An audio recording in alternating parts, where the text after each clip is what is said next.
These are the three hackers charged with targeting Donald Trump's presidential campaign. Justice Department officials say they were working for Iran's government, carrying out what they're calling a hack and leak operation. And there's a $5 million reward for information leading to their arrests. We're learning more about the alleged plot now that the indictment against them has been unsealed. The Justice Department called the hackers malicious cyber actors employed by the Islamic Republic of Iran's Islamic Revolutionary Guard Corps.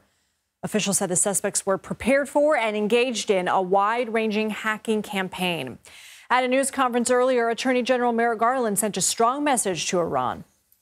These authoritarian regimes, which violate the human rights of their own citizens, do not get a say in our country's democratic process. Joining us now is CBS News legal contributor and Loyola Law School professor Jessica Levinson. Jessica, break these charges down for us. So we're talking about hacking conspiracy, wire fraud, identity theft, something called computer fraud as well.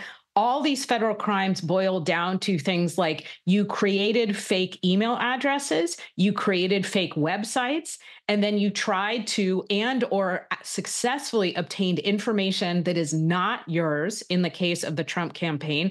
And then you tried to use that information and peddle it to the Biden campaign or media outlets. So lots of federal crimes here. But I think if you read the indictment, it boils down to creating fake email addresses, creating fake landing pages and web pages, and trying to use that in order to steal information from the Trump campaign.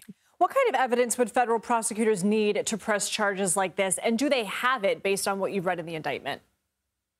Well, they believe that they have it. So, and a grand jury said there's enough here to move forward. In terms of the evidence, it looks like there's both human intelligence, but also physical evidence in the sense of it looks like they have the information showing these email accounts, that they were not legitimate accounts, trying to trace these IP addresses. So a lot of the evidence, I think, would come in the form of somebody coming forward and saying, here are documents that show fake email addresses were created, or here are documents that show that there is a login page that goes to an illegitimate web page. So it's not necessarily going to be a lot of testimony. It's going to be a lot of physical evidence of things like, again, identity theft, wire fraud, computer fraud.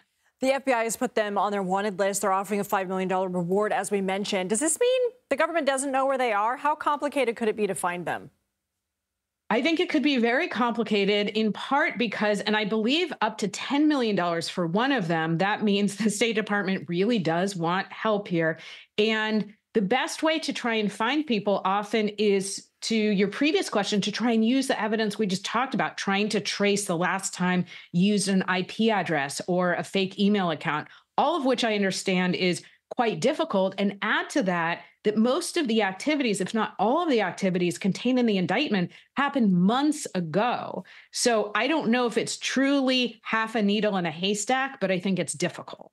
You know, cybercrime is on the rise. It's not just my website pops up on the dark web. It's foreign countries trying to meddle with U.S. elections. What are the concerns going forward here? Huge concerns with respect to using AI, with respect to sowing chaos and confusion by using disinformation and misinformation. It's interesting, about 15 years ago when I started teaching campaign law and election law, the fear was dark money from foreign adversaries being pumped into our election systems.